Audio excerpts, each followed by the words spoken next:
could not be more excited today than to finally get to ride the KTM RC390. A little motorcycle like this is amazing just simply because you can wring its neck everywhere you go and just have a ton of fun. Now, unlike the Ninja 400, this motorcycle not only is a small CC'd motorcycle, but it is also a fantastic little beginner bike.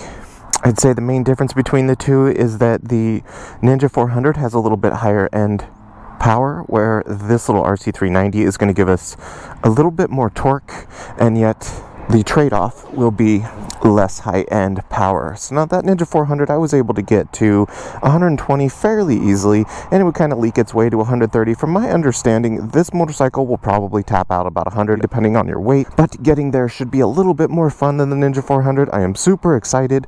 Let's go ahead and start this thing up. We'll see what she sounds like. The dashboard is fantastic. That nice LCD that it has right now.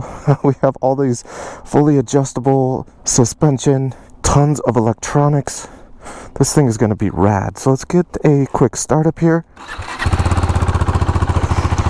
The other difference would be this is a single cylindered engine, so it is a little thumper, unlike the parallel twin of the Ninja 400. So in my opinion, we're going to get a considerably better sound out of this motorcycle than we are a Ninja 400.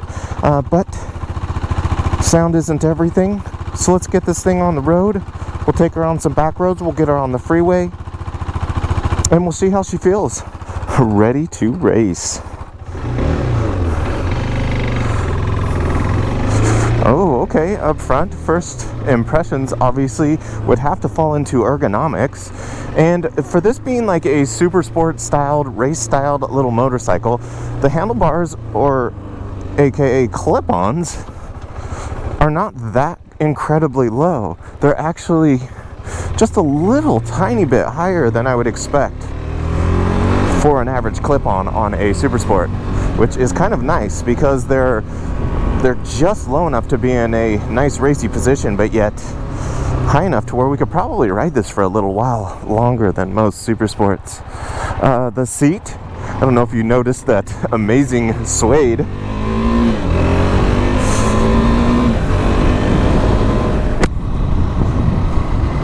That is nice. It's cushy. It's very thin, but let me tell you, it is pretty damn comfortable. Foot pegs, I would say just right. For a kind of sporty-ish, maybe not as high as I expected for a super sport styled motorcycle. They are definitely behind my ass, but they are fairly low, so my legs are not like overbent, if that makes sense. I still feel like I could get into a nice little sporty position. This is absolutely perfect for a little track bike. I think it would be a ton of fun to take this out, because if you guys know, I'm a big fan of the Ninja 400, and I spent a lot of money on that Ninja 400 by putting some clip-ons kind of similar to these, which were really risers that went under the triple tree, but, you know, brought the handlebars down into a more aggressive position for the 400. I raised the seat of the Ninja 400, and I put some brackets on it that brought the foot pegs back and up, which made it a much better little race position. So right off the bat, I am 5'10", 32-inch inseam, and I am getting the balls of my feet on the ground. So I'm getting both feet down, I'm just not flat-footing. So it is definitely quite a bit taller in the inseam than a Ninja 400 would be. Oh man, oh, she tips so good. This feels very nice. This is a rad little motorcycle right here. I can't wait to see if she can handle Freeway okay, because this could be a fantastic little track bike slash get your ass to work on a daily basis. I like it. You know what else is pretty unique is this front windscreen. It pretty much wraps in front of the entire motorcycle. That's pretty crazy. It actually looks pretty cool too. I like all the little nuances they did to kind of make it look neat on the inside of it under the windscreen. I do think it would be really rad to have, like, to be able to replace this with a black one though. That would be pretty cool, or at least like a dark smoke. Wow, what a cool little bike. I am super excited. This thing feels freaking rad. I haven't even tapped into any of the electronics and all the whiz bang it has. So right now ABS is on road. Oh, okay, I keep flicking that on. High beam, low beam, or flash to pass. Interesting.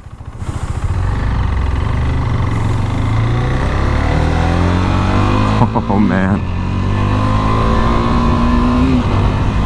Oh, I really like that dashboard too. That is freaking cool. Okay, shoving my ass all the way to the back seat. A nice little stop pad back there, even with the stock seat. So you know damn well you could really get into that position of getting off the bike, shove your ass to the back. I don't feel like super cramped. I feel like I could really like push this thing pretty well, which is rad. This little guy is freaking cool, guys. God, I gotta stop telling you how cool it is and actually tell you something about it, huh?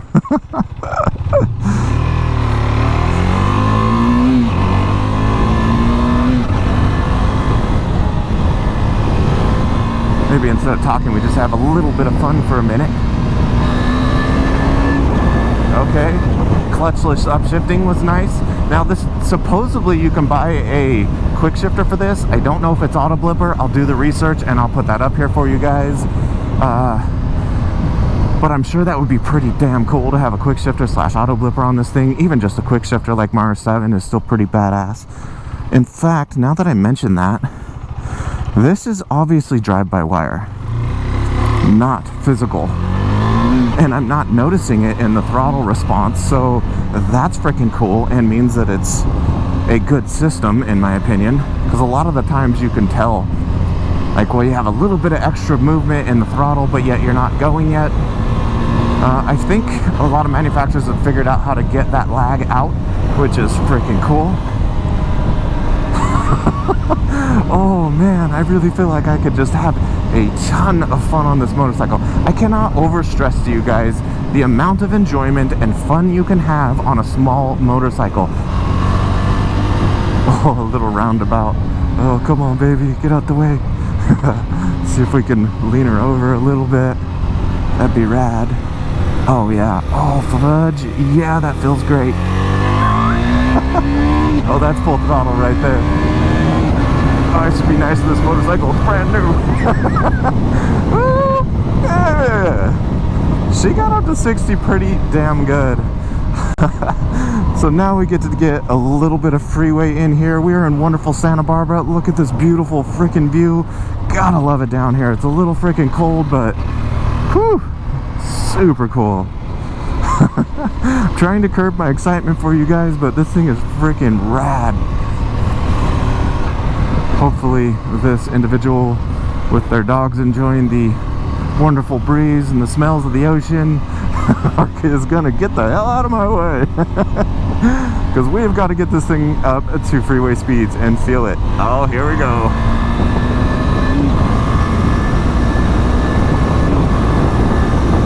Alright, holding freaking 77 right now, 75. You know, it's pretty high in the rev range, no doubt about that. But it is not really buzzy. It's actually doing this pretty good. It feels pretty good.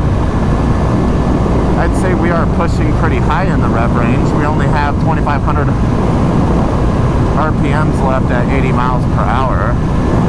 But I think you could ride this for a short duration of time. If the point was to get this thing on the freeway for, you know, maybe 20 minutes max, I would say is probably acceptable one-way kind of commute, and then just shred the back roads as you see fit later. I think it's all right. I think this can handle the freeway pretty well. Man, there's so much on this dashboard. I'm gonna have to dig in and explain some of this to you guys because it is freaking cool. I cannot, like, sorry to compare this to a Ninja 400, but in my opinion, they are the direct little competitors. This is so much more fun. This feels like a refined, expensive motorcycle. And it's not an expensive motorcycle, but it feels less tacky. Maybe that would be a way to say it. Like, and don't get me wrong, I'm talking crap on a Ninja 400. I love a Ninja 400. But this is a much more refined, better made motorcycle, no doubt. And I am digging it. The sound is way freaking cooler. All this adjustability, awesome. You know, I've always kind of leaned towards that Ninja 400 just simply because it owns the small CC market, especially in Moto America, but I'm just out on the streets having fun. This thing is way better than a Ninja 400. Of course, there's trade-offs there. The Ninja 400, I would say, is still a better beginner motorcycle. It is more ergonomically friendly than this bike is. This is more of a race bike. So you got to know what you're trying to get into. And obviously, that seat height is way taller. Because with the Ninja 400, you're sitting inside that bike and flat-footing it. And this motorcycle, you are sitting on top of it like it's a race bike. I wish I had some more time with this thing to have a little more fun with it. But I hope this was a good first impressions video for you guys. Do I suggest you buy this as a beginner? I say sit on it first. Know what you want. Are you looking for a little race bike? Are you looking for a maybe a little more comfortable commuter style motorcycle than Ninja 400 or Z400? If you are, I want to go to the track, I want to get on and play that game, this is already set up for you. You don't have to spend all that extra time and effort like I did with my Ninja 400 to make it a little track bike, or at least make it a little more comfortable as a track bike. Give it more of a race feel is pretty much what I did with it. So yeah, very neat. From my understanding with this motorcycle, we can shut off the rear ABS, and for me that is absolutely huge. Tremendously cool. Oh, we haven't talked about the dash at all. Gear select indicator, awesome. Nice big mile per gallon. That tachometer is freaking awesome. From my understanding, it does turn black in the dark. The whole gauge switches over, which is cool. Obviously a fuel gauge, temperature gauge, freaking rad. What our ABS is doing, what our traction control is doing, our overall mileage, a trip mileage, the freaking date, how weird is that? The battery voltage, that's super cool. And yeah, that's just the basics up front turning on the bike. I don't even know what we can change. From my understanding, there's quite a bit. She is no basic B. She is a prime little racer machine, as it states on the bike, ready to race. Oh man, that'd be so cool to take this to a track. It'd be so much fun. So I hope this was a useful review for you guys. Thanks for hanging out with me, and I'll see you guys next week.